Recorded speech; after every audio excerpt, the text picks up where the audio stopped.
today we are going to cover one more concept called perception under organizational behavior. So I'll make sure I'll add index of what all we are going to study in the description, so you can directly move on to the concept that is relevant to you. Okay, so what is perception? So when we see any image or anything happening in front of our eyes, okay, we try to interpret the situation. So how we are interpreting the situation, that is called as our perception. Okay, so basically this perception is divided into two categories. One is visual, second one is auditory. So when we are getting any kind of input through our eyes, and then our mind is interpreting those inputs, that is called a visual, because that we got something from our eyes. But the same thing when it is happening from our ears, that is again called auditory perception. So you can say that we might have the perception from the feeling, from the senses, but yeah, that is correct. But overall the categorization is based on these two parent categories, that is visual and auditory. Okay, now the next thing is the importance of the perception. So this importance of perception is explained by the SOBC model. S means stimulus, O means organism, B means behavior, C means consequence.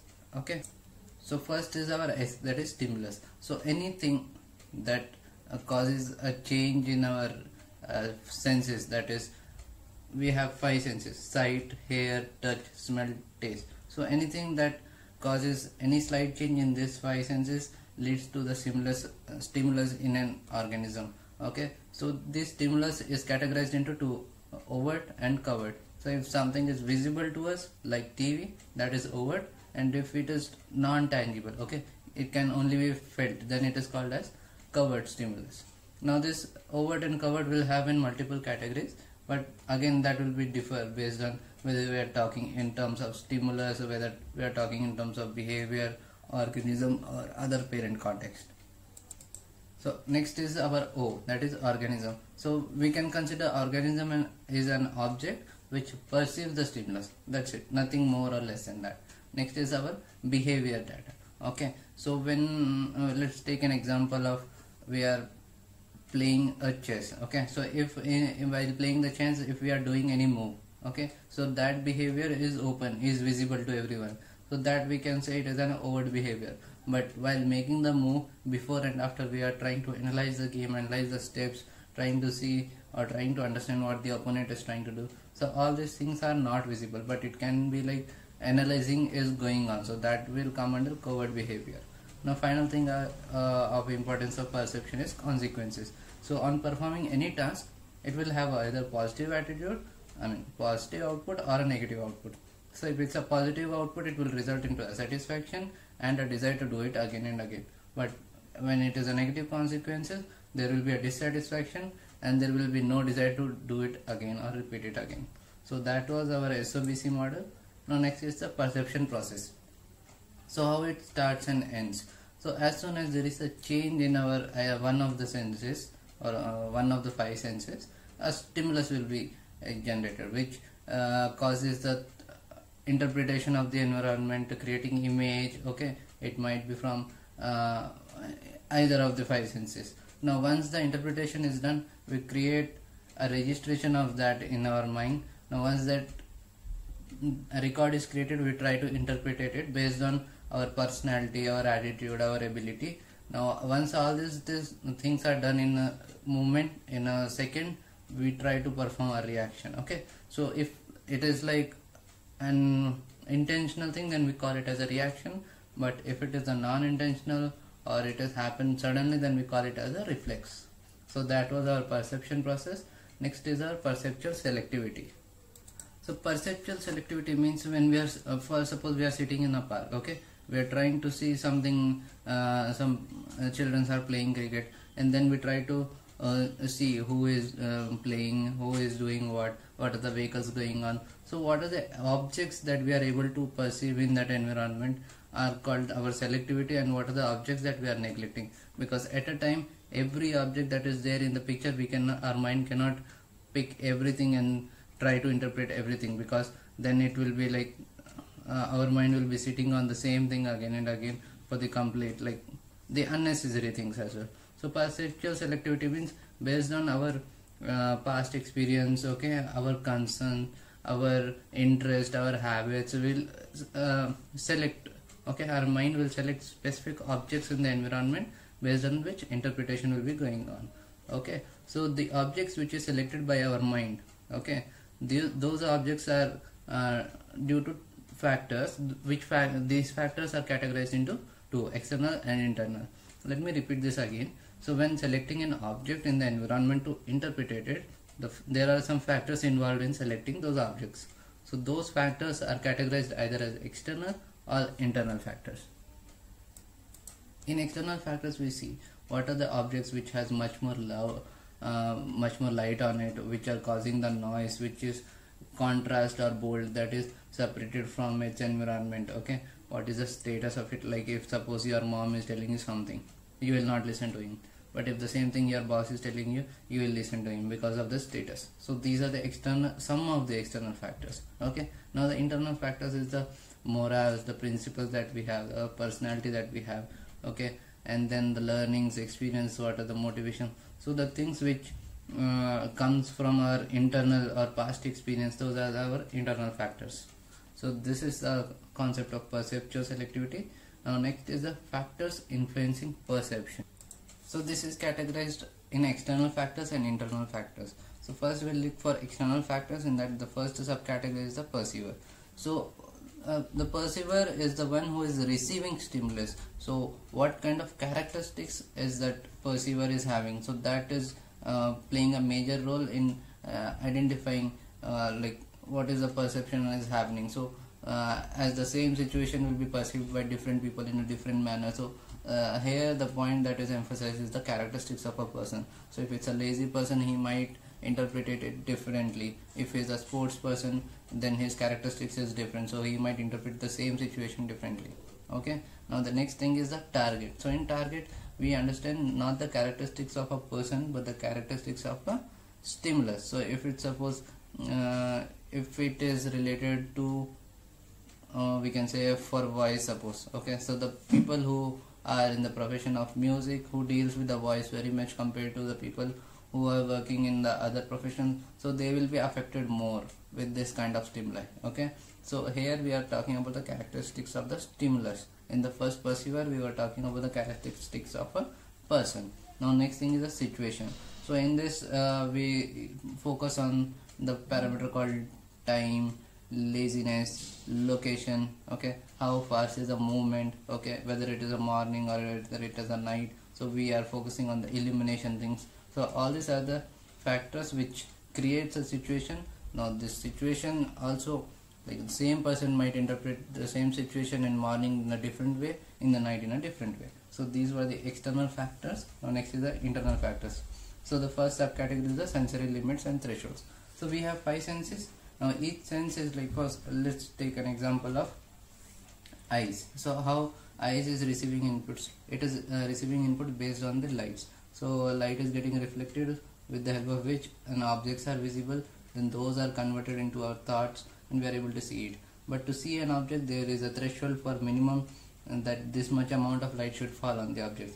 So like that we have thresholds for all the other senses as well. Okay, so those thresholds, the inputs that we can take after crossing the threshold, that defines that is one of the internal factors, because if we are getting hit, okay, so we can receive it in a different way.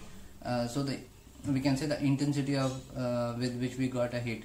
Okay, so for the if it is a very high intensity, we might react in that situation in a different manner. But if someone is tapping on us, that is also a hit. So in that we are reacting in a different manner. So this sensory limits and threshold is one of the internal factors. Now next is the psychological factors. So in psychological factors, we include the past experiences, traits, his morals, his principles, the motivation behind his growth, the objects, the events that he is familiar to, and the objects which are new to him. So all these psychological factors is the second factor. So what it is saying is, to form a perception, what are the external and internal factors plays a major significant role. So that was about factors influencing perception. Next is impression management. So this in this concept we see that it is the process of behaving in a different manner to create an impression that we want in front of some specific. Okay, so this creating of new impression or managing our existing impression, so this is categorized into three parts. So first is the authentic self. So here we cannot act differently, because here we are not showing our impression to anyone else. Here we are showing our impression to ourselves. So it is the actual thing that we are, that we know ourselves. Okay, we cannot fake ourselves. Okay, so here we are simply identifying what we are. Okay, our impression we are telling to ourselves only. Okay, next is the ideal self. So this is our goal, okay, which we want to become. Okay, this is not we want to have right now, but we will try. Okay, we'll work hard to become such a person, person with such characters, with such an impression. Okay, now tactical self is the current situation. So if I go into public at this moment, okay, I want to have a certain specific kind of impression. So what is that impression that I want to have, and what I will do to have that impression? Like I want to be a genius in front of some group of friends. Okay, so I will do the discussions in different manner. So that tactics I'm playing to create an impression that I wanted, that is a genius impression in terms in front of some group of friends. So this tactical self, that is the image, the tactics that we are using to create an image in front of specific people who we want, or we can say public, that is a tactical self. So overall we have this three process of impression management: authentic, that we really are; ideal, that is our goal; and tactical, that we at this moment we want to present ourselves in a different manner to the public.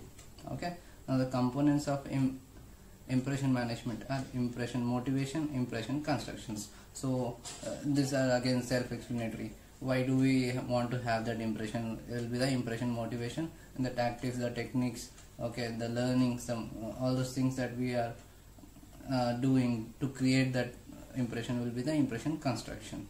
Now next is the strategies to manage impression at work. So here we have two things.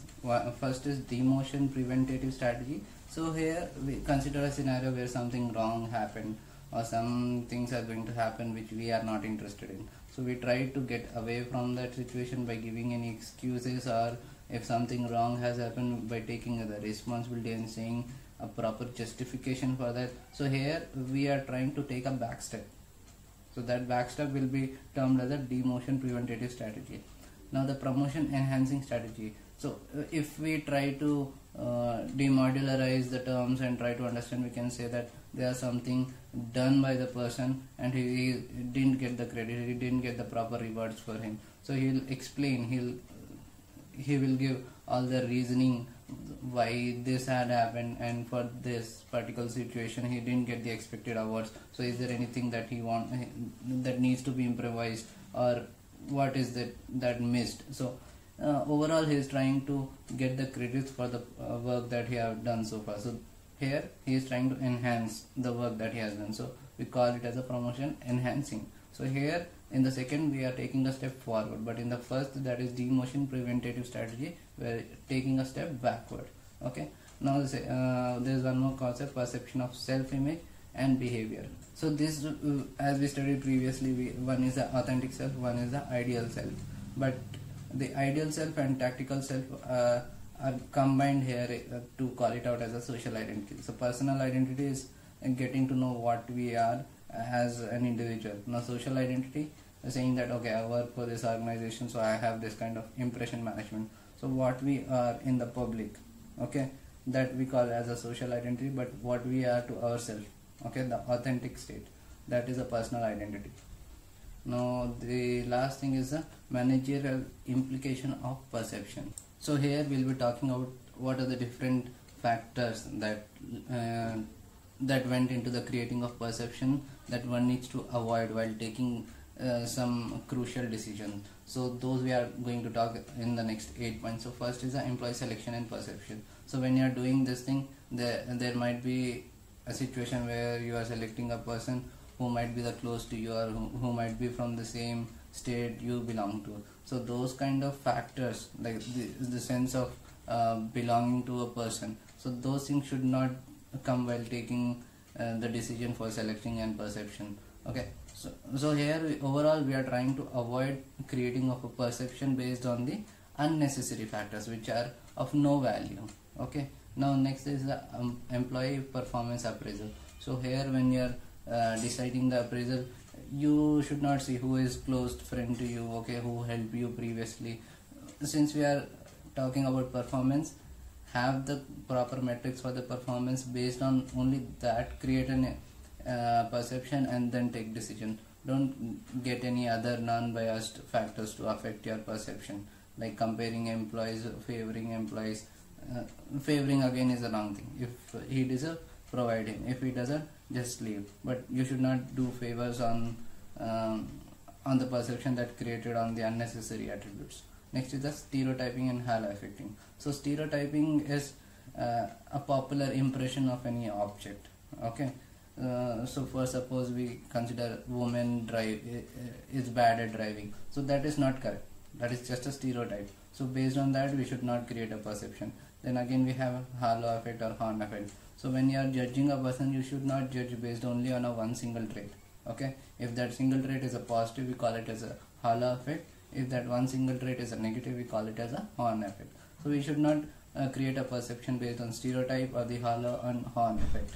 Now the fourth point in the meeting initial expectation. So it deals with the impression that you have in the very first meeting. So you should not only consider one situation, you should have multiple situations, because even you are kept in some situation, your interpretation of that situation will be different.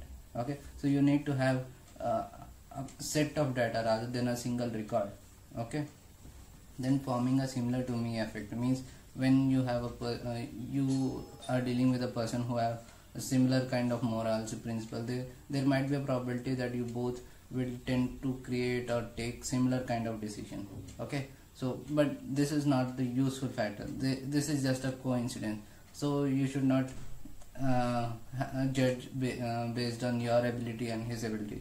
So this similar to me effect should not be included while creating the perception. Next is the forming of projection bias. So in this, what we expect is if suppose it is evening and you are hungry, you want snacks, so you cannot expect everyone to have to feel hungry for snacks. Okay, now the next is judging based on a primary effect.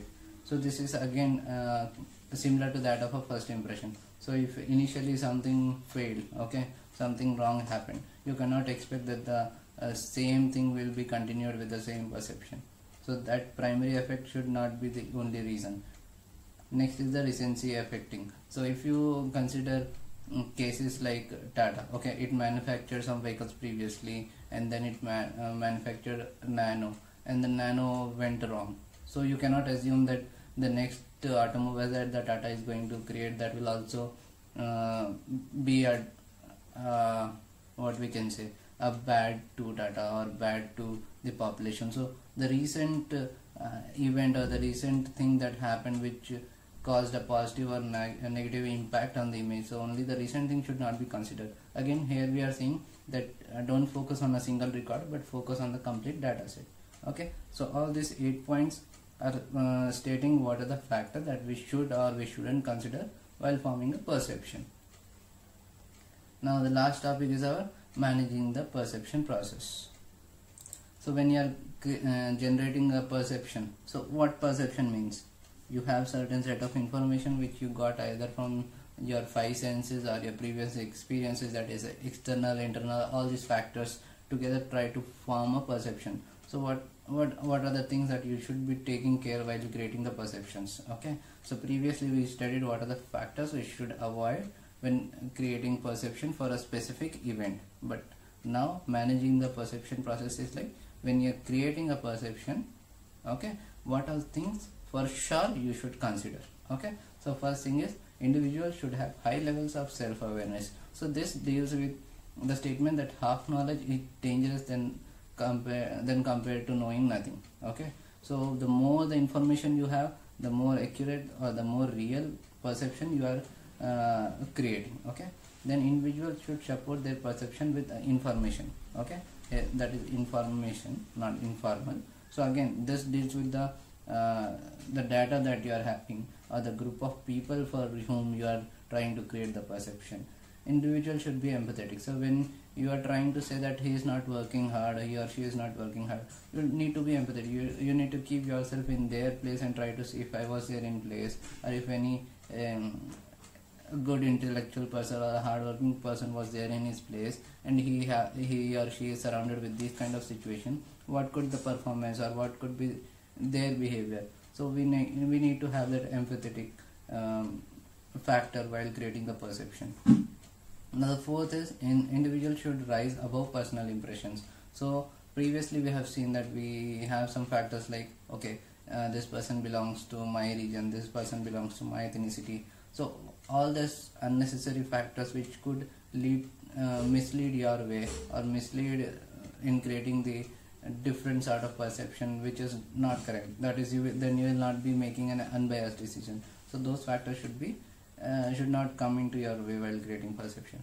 And next is, individual should avoid common perceptual distortion. So again, this comes with the external factors while creating the perception process. An individual should avoid inappropriate attribution. So here we are seeing that we are recruiting a person for a development or for music. So in that thing we should see what is his voice, or how he is singing, how much he is hardworking. But there we should not see what is his biographical attributes, like what is his height, okay, what is his color complexion. So the unnecessary factors, we should avoid those unnecessary attributes. So that was about how to manage our perception process. So these things will not happen immediately, okay. These things we need to incorporate while our thinking process is happening. So that was all about the perception process. If you have any queries regarding these topics in the perception, you can write down in the comment section. And yes, so that was all about perception. If you have any query, you can write down in the comment section. Thank you.